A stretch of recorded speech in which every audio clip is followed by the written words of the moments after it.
Welcome in to News and Views with Tom Lamprecht. The stories you've heard and the ones you need to hear. Abe Shinzo, former Prime Minister of Japan, has been attacked. Assassinated during a campaign event. These shootings are almost unheard of. Guns are highly restricted here. President Biden will sign an executive order aimed at protecting Americans' access to abortion. The June jobs report. 372,000 jobs last month. The reaction that the market has that counts. Your life, your values, your voice. This is News and Views with Tom Lamprecht on Talk 96.3 and 103.7. All right, welcome in. It is News and Views for a Friday. A lot to talk about. The theme you're going to find as we go through the stories today. The Biden administration doesn't really care that we have three branches of government. We've got the legislative, we've got the executive, which Joe is in charge of, and we've got the judiciary. And apparently, Joe doesn't really care what the Supreme Court says, the opinions they make. Now, again, when 1973 came along and we had 7 justices say that they found in the Constitution a legal right to kill babies in the womb, we were told by liberals that that was the law. We couldn't argue with it. It's established law, and don't you dare question what the Supreme Court has said. Well, now the Supreme Court has come out with several rulings over the last few weeks, and we now find even today that the Biden administration is basically, whether it's Roe v. Wade, whether it's the EPA, it doesn't really matter. They're going to do what they want to do.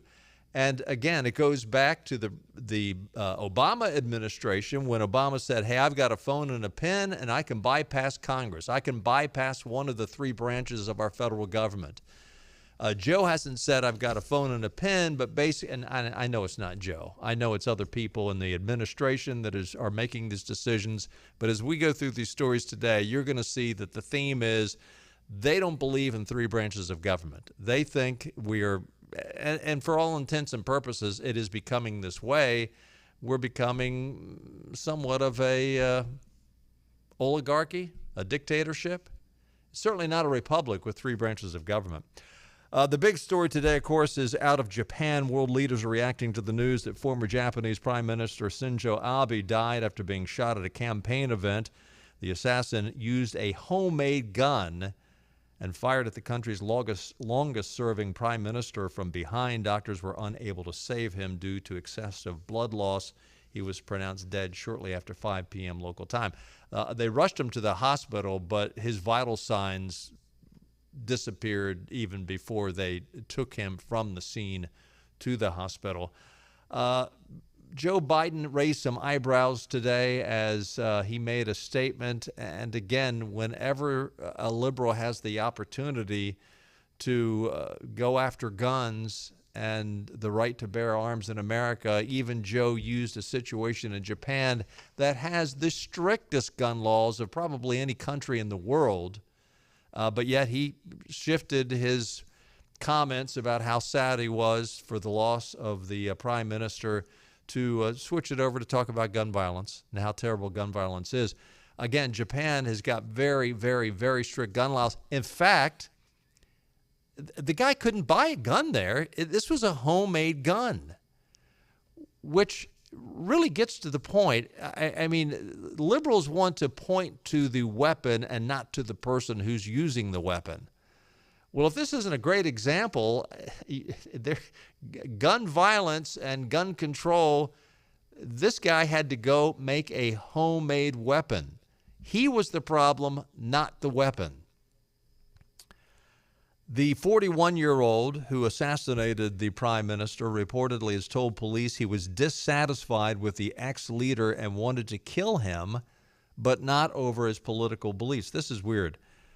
Tetsuma Yamagami, who hails from Nara, Japan, where Abe was gunned down while he was making a speech, is currently facing attempted murder that will be upgraded to a charge of murder, according to the Japanese broadcaster NHK. Former Prime Minister Abe was giving a speech. A man came from behind. The first shot was heard. Very loud sound. No one went to the ground. There was a second shot. The former Prime Minister collapsed immediately. The suspect didn't run away. He stayed there, and the gun was there. The authorities immediately tackled him, arrested him, and again, the shockwaves around the world. Police say Yamagami was responding calmly to questions and had admitted to attacking Abe, telling investigators he had plotted to kill him because he believed rumors about the former leader's connection to a certain organization that police did not identify. So apparently he said what the organization was, but that was not reported in the news. According to Rasmussen, their daily presidential tracking poll, just 37% of likely voters approve of Cousin Eddie, Joe Biden's job performance, while 61% disapprove. President Trump, over his entire 4 years, never dipped lower than 38. So congratulations, Joe. You have now exceeded Donald Trump in something. But listen, understand this. I mean, there's a, well, say it wasn't any worse than Donald Trump, just 1 percentage point. But consider the fact that the media never let up on Donald Trump. The mainstream media never gave him a break. The deep state was constantly harassing Trump. An investigation by Mueller spent $32 million investigating the president, and yet his numbers are better than Biden's. And Biden has a mainstream media that's been doing all they can to prop up the poor guy. They're trying to act like, oh yeah, he's fine. He's got all his cognitive abilities. He's doing just great. Biden was already seething at his terrible poll numbers. I mean, he didn't understand. He cannot understand why the people don't love his policies. And that's the course they continue on. Rasmussen's number is also concerning for another reason as well. This really is going to get to Joe. 65%, just 65% of Democrats approve of Biden. That's another record low. So in essence, 35% of his own party thinks, nah, Joe, you're not doing it, bud. The White House has tried to fix a steady polling decline with more travel and more speeches. Did you see the speech today after he signed the executive order? The poor guy just cannot get it right. I mean, we'll get to the executive order in a little bit, but it was somewhat humorous. He was stumbling through the speech, totally stumbling through the speech. But at one point, as he was going through the speech, the teleprompter said, it was giving directions in parentheses. It was saying, read a certain line, and then it said, repeat the line. Well, Joe just kept going, and he just said, repeat the line. And, of course, he was harassed big time on Twitter. But, yeah, he's continuing to sink in the polls just in time for the 2022 midterms. The question, again, is, talked about this yesterday. Doug Schoen, he's come out and said the only hope is Hillary Clinton. The Democrats are in big trouble. In all honesty, I mean, if I was advising the Democrats, I don't know that they're going to listen because they're just so determined to do what they want to do. It's not really a question of, political smarts. If they really wanted to run somebody that would have a shot at winning, it would be Joe Manchin. He's the only one that they could put up that could possibly win them the White House. Now, the very fact that Joe is still a Democrat worries me. Because, I mean, the guy says a lot of good things and seems to be willing to reach across the aisle and all that stuff. But I don't know how you can be from West Virginia. And again, the recent EPA ruling that emanated out of West Virginia. I don't know how Joe can continue to just align himself with the Democrats and be from West Virginia. But if they really wanted to run somebody, run Joe Manchin. The problem is he's not going to carry the water for the extreme progressives. So that's the polling on Joe. We're a month away from the Wyoming primary, and Representative Liz Cheney will face Harriet Hageman,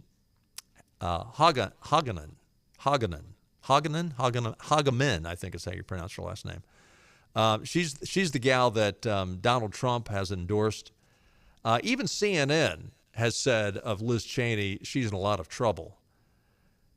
Polling from Wyoming is limited. And again, there's only one congressperson from Wyoming, and right now it's the only one is Liz. Polling from Wyoming is limited, but what it does points out is an ominous picture. The Cooperative Election Study, a large academic survey, asks Americans whether they approve or disapprove of their member of Congress. Well, Wyoming only has Liz. She got a 72% disapproval rating. Now, what's interesting about this, and we're talking about this a week or so ago. Will Democrats jump over and vote for Liz in the primary, switch parties? And Liz was actually encouraging that to happen. Switch your party affiliation and vote for Liz. Here's the problem for Liz. 75% of Wyomings, is that how you pronounce it? Is that what a Wyoming is? The residents of Wyoming, 75% of them are Republicans. There's just 15% of the state are Democrats.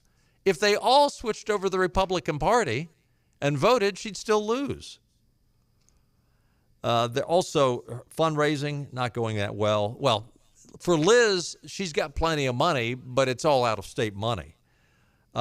She has been lauded for her fundraising amounts, but her opposition, Hageman, her money comes from Wyoming, nearly $650,000 for Hageman from Wyoming.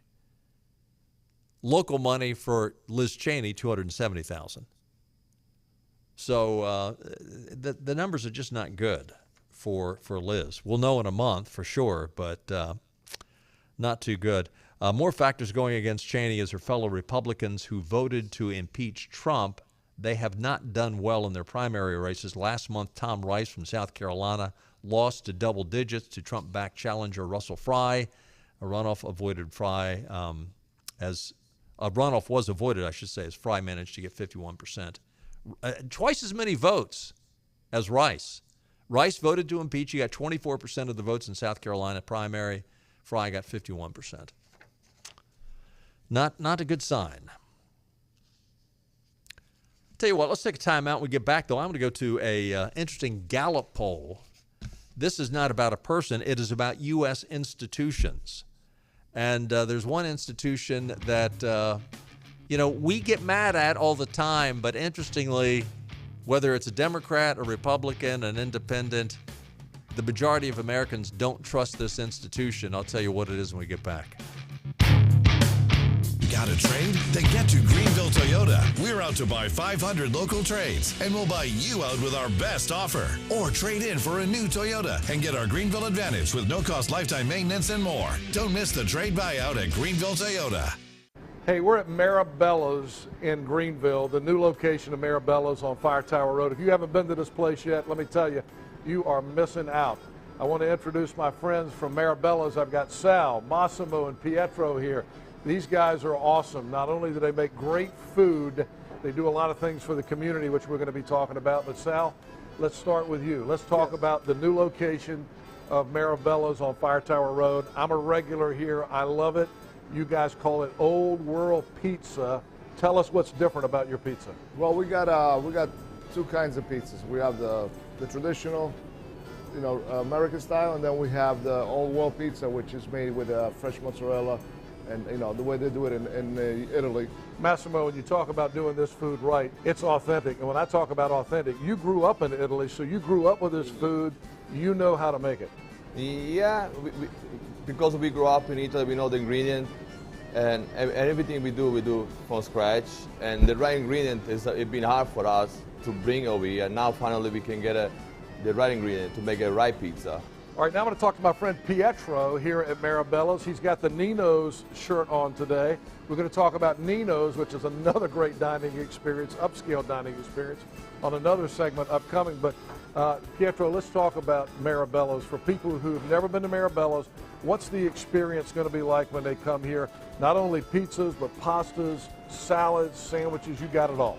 Yes, we do. We have new sandwiches that we put in in this new location, and we're going to spread it to the other locations. The guys here at Marabella's have won national pizza competitions, so you know it's good.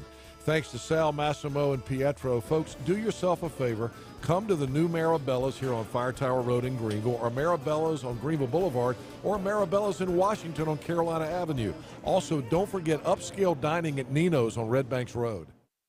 It pays to pre-order at Greenville Toyota. Camrys, Corollas, Tundras, RAV4s, Highlanders, and more are on the way. Pre-order yours today.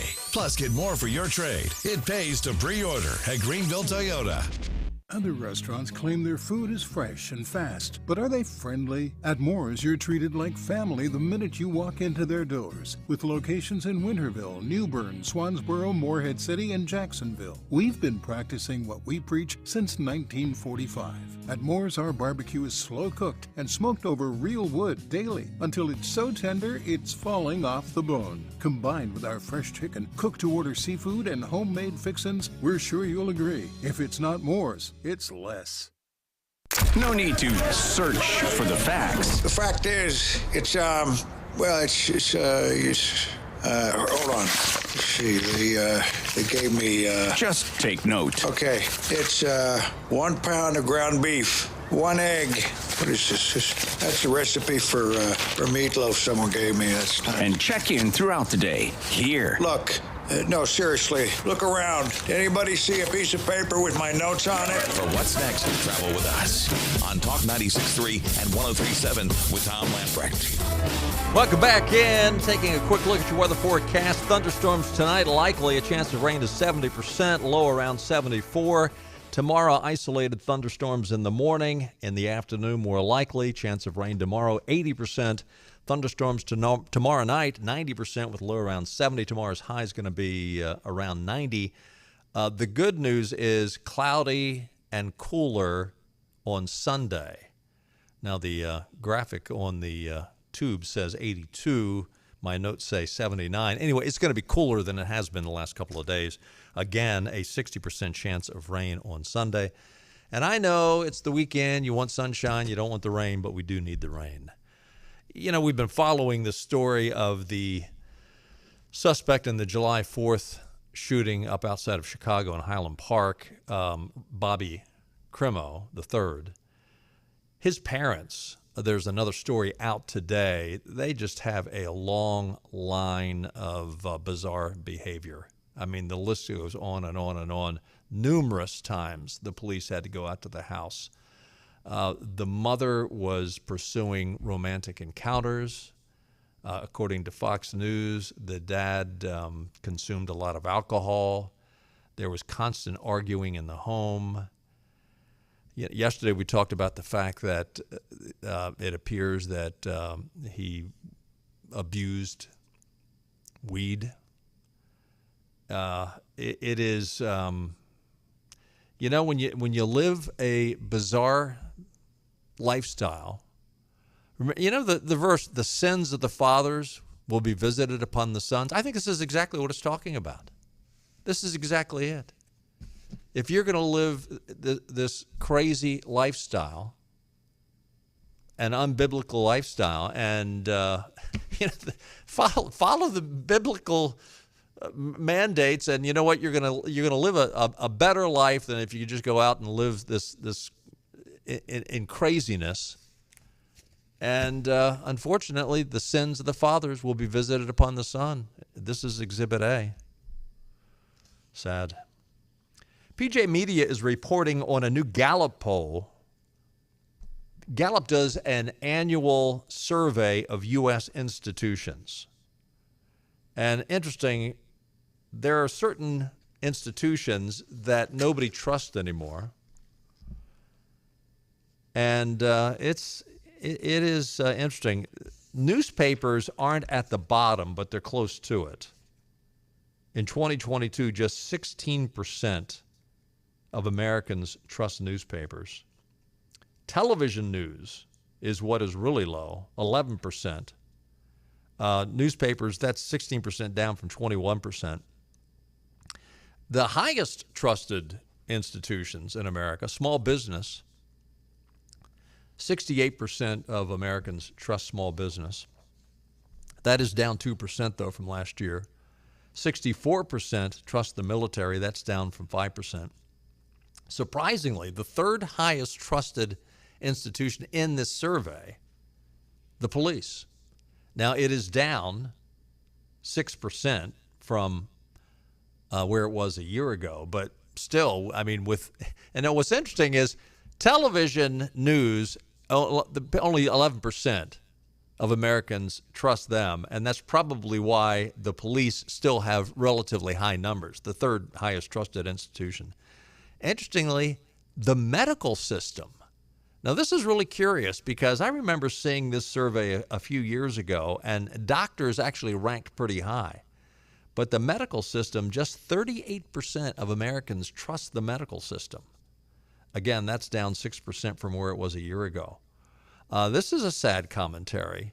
The church or organized religion, just 31% of Americans, according to Gallup, trust the institution of the church. They do rank higher than the public school system. Public schools, 28%. Again, that's down 4%. A lot of these are down 4%. Interestingly, organized labor is at the same level it was a year ago. They're at 28%. Banks dropped 5% from 33%. Only 27% of Americans trust their banks. This is really interesting, the number of people that don't trust these institutions. Large technology companies, they're down. Just 26% trust them. This has really surprised me. According to Gallup, and I think Gallup, they seem to be a fairly trustworthy institution for doing their surveys. They don't appear to me to have a lot of bias anyway. The U.S. Supreme Court, just 25% of Americans trust the U.S. Supreme Court. They are 2% higher than the president, though. And interestingly, I don't see, I'm sure it's in here somewhere at the bottom of this survey, but I don't see, Congress, there they are. Who trusts Congress? Well, in 2022, only 5% of Republicans trust Congress. 7% of independents trust Congress. And interestingly, only 10% of Democrats trust Congress. Looking at television news, in 2022, 8% of Republicans trust television news, 8% of independents, 20% of Democrats trust it, which is because they're carrying the water for them, I guess is why they trust it. Big business, 19% of Republicans trust big business, 13% of independents, and 13% of Democrats. So basically, there's not a lot of institutions out there that Americans trust. The biggest one are small businesses. So maybe that's why people try to, go and buy from the small business guy. President Joe Biden signed an executive order today. We talked about that earlier in the first segment, just briefly, to protect abortion access following the Supreme Court's ruling in the abortion Dobbs versus Jackson Women's Health Organization that overturned Roe v. Wade and Planned Parenthood versus Casey. Now, this is going to be really interesting to see if anybody challenges this executive order. Now, the way they worded it, it probably will pass muster. Basically, the Department of Health and Human Services will make sure that pregnant women and girls will get emergency care if they need it as they're experiencing a pregnancy loss. It was really interesting. If you listen to Joe his rambling statement, he basically, the whole time he was chastising the Supreme Court. We've now got an extremist Supreme Court, and anybody that believes in the sanctity of life and the pro-life movement, they're extremists. But he really tried to frame it, and he used these bizarre examples that, now if a woman is having a miscarriage, she will not get any medical attention because the doctor will be worried about being sued. And he cited some example of as he was rambling, he cited an example of a 10-year-old girl from Indiana who wanted to end her presidency, is what Joe said. She wanted to, if she couldn't have ended her presidency, she might have died. So Yeah, that's probably how Joe's going to go. But, you know, it's interesting. The Supreme Court, again, they ended a constitutional – they did not end a constitutional right to they ended a constitutional right on a federal level to abortion. They didn't end abortion. They sent it back to the states. And it was pretty obvious in Joe's comments today that he was really trying to push the idea that we need to codify Roe v. Wade. I mean, he came out and said, you know, we need a couple of more pro-abortion U.S. senators. We need to retain the House, and then we can get Roe v. Wade codified. And, Joe, the votes aren't there. The votes just simply aren't there. We talked about this. It was actually in a New York Times article. Now that Roe has been overturned, just under half, 46% of the public would like Congress to pass a law allowing abortion nationwide. 44% in this poll, and again, this is a New York Times poll. This isn't any conservative institution. 44% said leave it up to the states.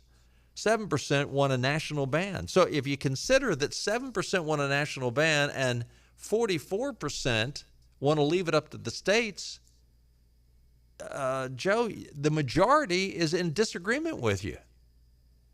And again, we talked about a poll that was out earlier this week, and I don't know, when they asked people what was the most important thing as you consider who you're going to vote for in this upcoming midterm, I don't, and this poll was taken after the Roe v. Wade decision, the Dobbs decision came out a couple of weeks ago, I don't know ranked higher than abortion when it came to the issues that Americans were most concerned about as they considered who they were going to vote for.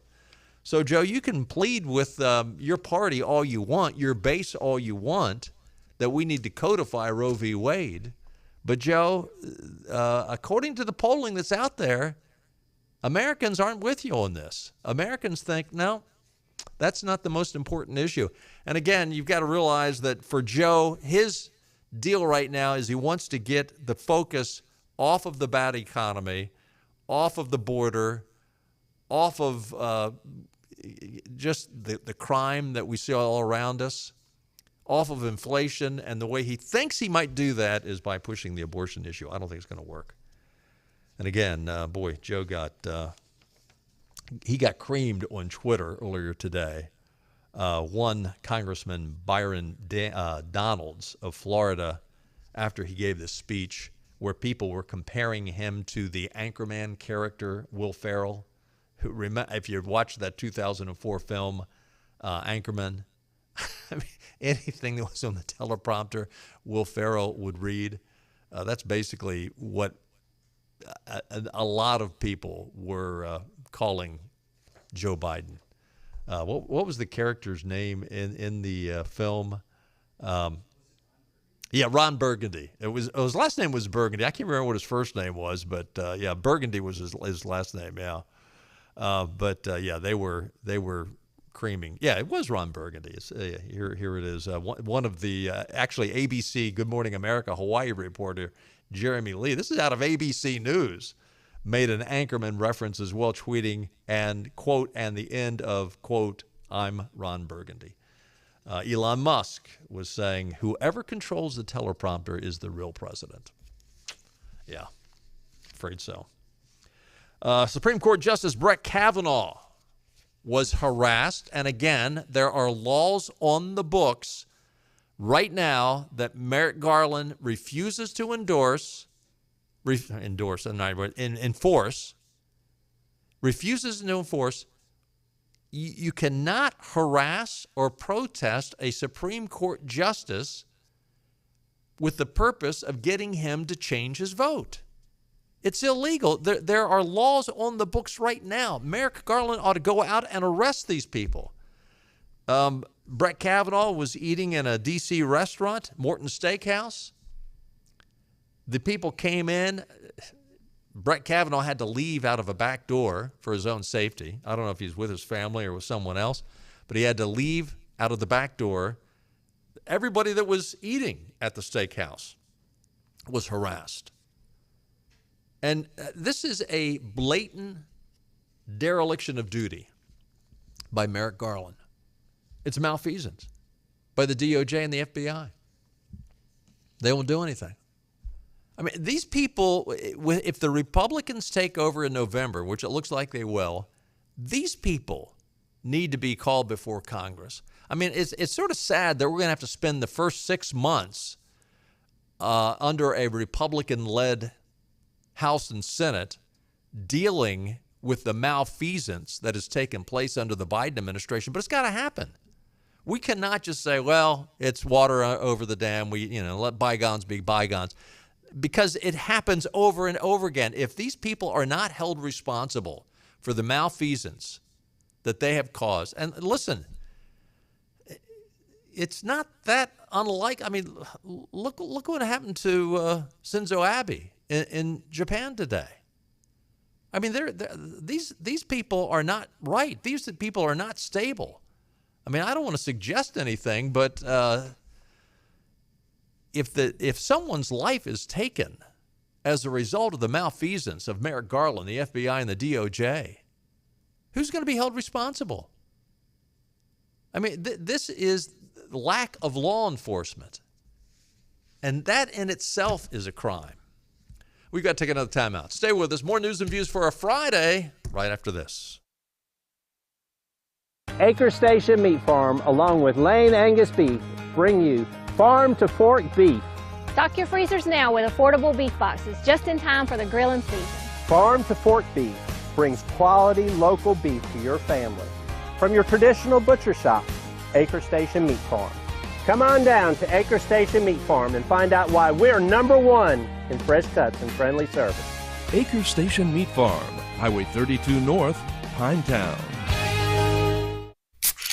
Another rock and roll weekend.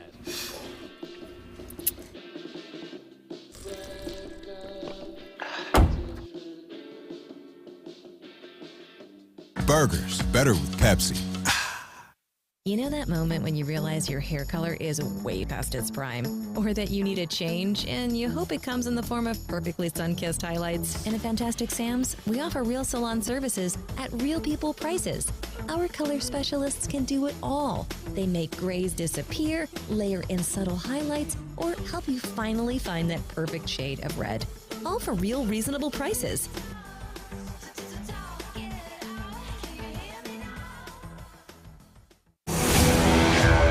The best burgers around. Everyone loves a thick, juicy, and fresh burger. Tiebreakers in Greenville, plus the all-new Tiebreakers in Winterville, do real burgers better than anybody. So don't just go to any burger-themed restaurant chain. It's time to break the chain and eat local. Tiebreakers, real burgers at its best. Everybody loves burgers. Air Service is back at Pitt Greenville Airport, offering safe, clean facilities and flights from American Airlines. That means the short commute, quicker lines, and better prices that get you where you're going fast and easy. See it for yourself. There's great things inside at Pitt Greenville Airport. Another rock and roll weekend.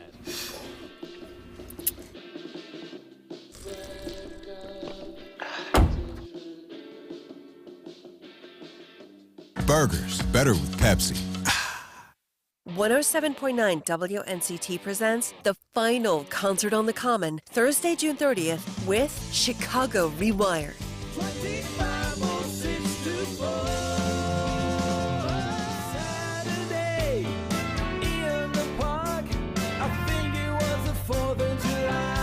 Join us in Uptown Greenville for the Concert on the Common with Chicago.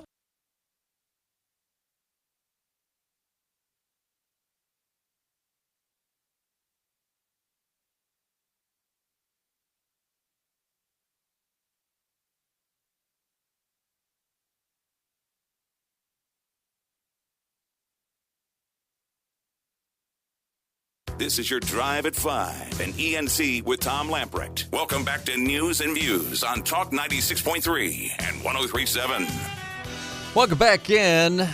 Last Thursday, the Supreme Court handed down a 6-3 decision in West Virginia versus the EPA that denied EPA's authority to enact sweeping regulations for greenhouse gases that would decarbonize American energy under the Clean Air Act.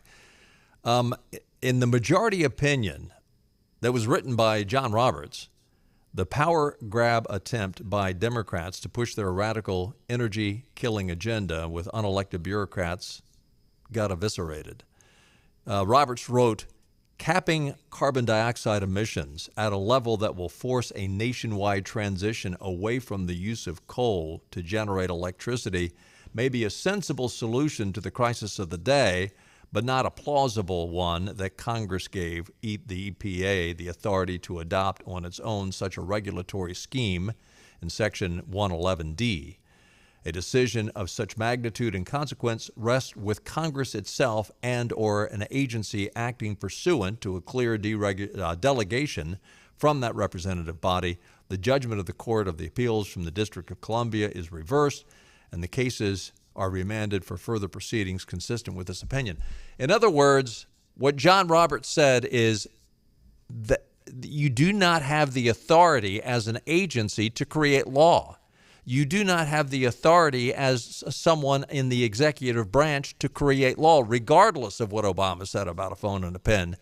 John Roberts made it very clear that you cannot do this. Interestingly, today there was a story in the New York Times that basically was an investigative story saying that the Biden administration is basically thumbing their nose at the Supreme Court, saying, well, it's going to take us a little bit more time and we're going to have to go do some more paperwork, but we'll get it done.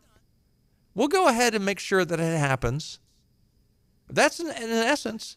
The insiders and industry experts that spoke with the Times explained that the Biden administration will have to enact layers and layers of new policies rather than rely on a sweeping single program, and that, quote, the EPA has been putting together a menu of 3 to 4 different approaches. So basically what they're saying is, we'll get around it. It doesn't matter what the Supreme Court says. We'll get around it. We might have to be a little bit more deceptive about it. Clever, you might want to use that word, or evil. I don't know. What are you fill in the blank? But they're thumbing their nose at the Supreme Court. There was a great op-ed by Representative Doug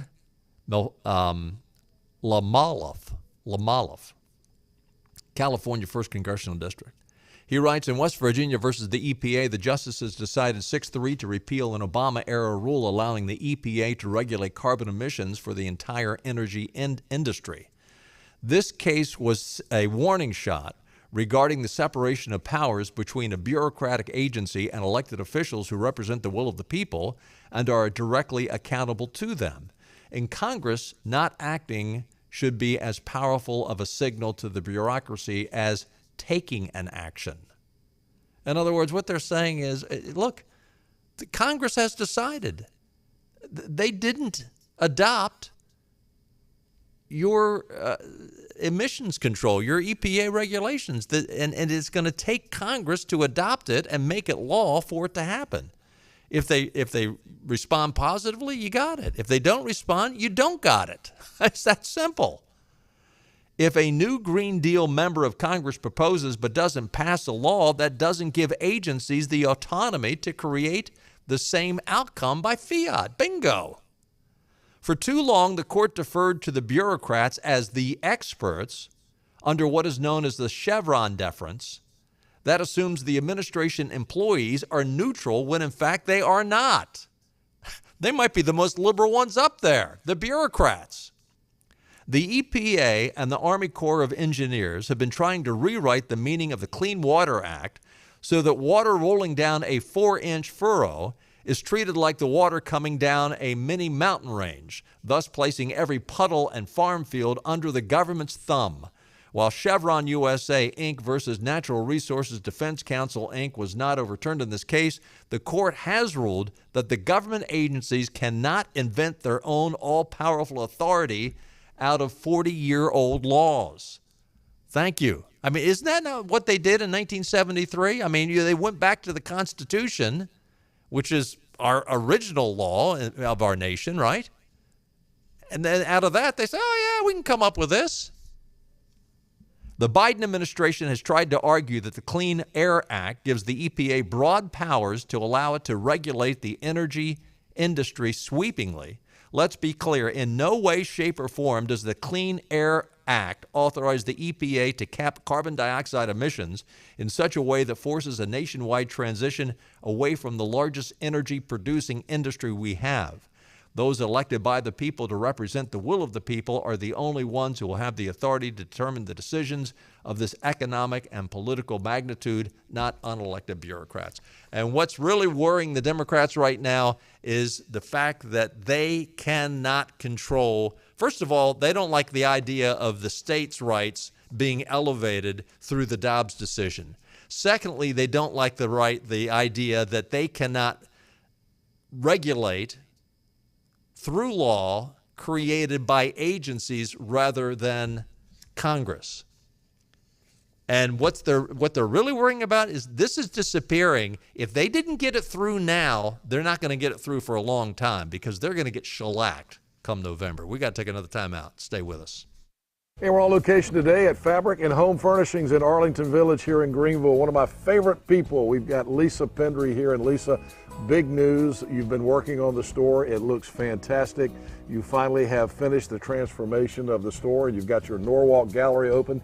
Give us the whole story here. We are excited. It's been a big process. It's taken us a while, but now all of our renovations complete, from paint colors to little elegant showroom areas to highlight everything we offer here at Fabric and Home Furnishings. And we say that it's a furniture store and so much more, and of course that means you also have designers on staff. So tell us about that. You got some new folks. I do. I've got some new designers that we've added to our team that can come out to your home, walk you through the whole process, help you as much as you need us to pull your home together. And there's a big party coming on June 16th. You've got your Norwalk Furniture grand opening gala, and it's going to be a big party here in the store, and that sounds like a lot of fun. Tell us about it. It is. We hope to have dignitaries like Henry Hinton. I'll be here. And PJ Conley is going to come, our mayor. Lots of fun people. All of my designers that shop here are going to be here in the community, and we're going to have some champagne and some hors d'oeuvres, representatives from Norwalk, and just have a big night of fun and festivities and education on what we offer. I'll tell you, the store is packed right now. I know a lot of furniture stores are still having trouble getting inventory, but you guys have a lot of stuff people can buy right off the floor. We do, Henry. We invested in a warehouse, and we've added lots of inventory so you can just have it delivered or pick it up the day you buy it.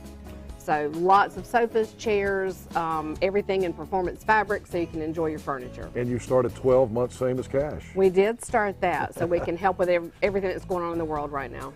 All right, Fabric and Home Furnishings here in Arlington Village. Don't forget the big party, the grand opening gala for the Norwalk Gallery, coming up on June 16th at 5:30, big ribbon cutting, and it's going to be a big party. So I'll be here. You need to be here too. Thanks to Lisa for the update. Acre Station Meat Farm, along with Lane Angus Beef, bring you farm to fork beef. Stock your freezers now with affordable beef boxes, just in time for the grilling season. Farm to fork beef brings quality local beef to your family. From your traditional butcher shop, Acre Station Meat Farm. Come on down to Acre Station Meat Farm and find out why we're #1 in fresh cuts and friendly service. Acre Station Meat Farm, Highway 32 North, Pinetown.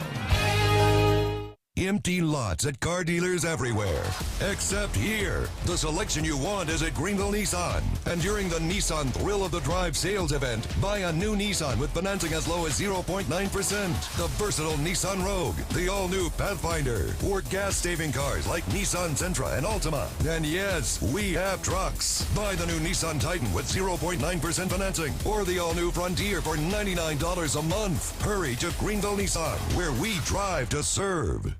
Back to news and views. Talk 96.3 and 103.7. Interesting story just in. Elon Musk has informed Twitter that he's terminating the deal that was he signed to buy the social media giant for, what was it, 44, how much was it? 44 billion, was that what it was?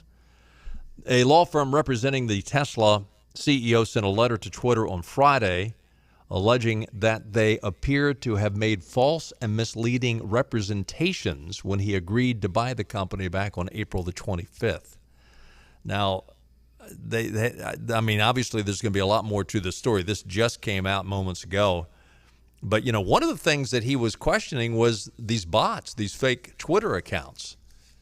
And, when I don't know how many people follow Joe Biden, but come on. I mean, whatever it is, it's probably a tenth of that. And when Hillary was running, remember all the fake Twitter accounts she had? Anyway, apparently it's not going to happen. It is going to be interesting to see. Will this put Twitter in a tailspin? I mean, all the wokies that we're going to have to either change or leave, I guess they're happy. Fox News is reporting the head of Customs and Border Protection today said there was no evidence that Border Patrol struck Haitian migrants with their reins or whips in the Del Rio, Texas last year, implicitly rebuking the false claim made by President Biden, Nancy Pelosi, and Vice President Harris. Yet, the agency is recommending punishment for the agents for their infractions, such as, are you ready for this? Offensive language and, quote, unnecessary force. Wait a minute. You are hired as an agent to hold back these illegals from crossing over, and you put them on a horse. You're telling them to go stop them from crossing, and this is what you do to them? You're telling them you used unnecessary force and you used offensive language? It's really interesting. In other words, the Biden administration, we know they hate ICE. I mean, they've made no bones about that. I mean, these progressives, they hate ICE. They hate the idea that we're actually going to enforce the laws of the land. So they hate these agents. And so it's been discovered that our original accusations were lies. So we'll make up more lies that they can't really defend themselves on. I mean, it's our word against theirs that they used offensive language. The reason why we knew they didn't have whips. There was no evidence that they had whips, and we have video and still photography showing that they weren't whipping the people. So we'll come up with another lie that they can't disprove. This is interesting. The people that we should be thankful for enforcing our laws, the Biden administration is vilifying. And haven't these people been punished enough for the last 10 months?